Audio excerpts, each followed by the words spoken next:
Yung mga Pilipino, huwag kayong maniwala sa mga komunista na yan.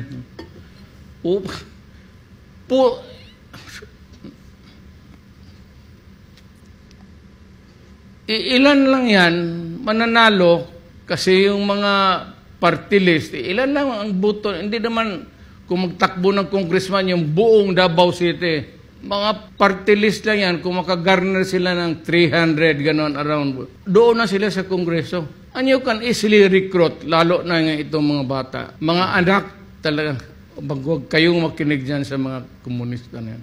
Sisirain ang bayan natin yan. If there is an opportunity ever na we can have a constitutional revision, tanggalin natin yung party list. A new outlaw the Communist Party of the Philippines.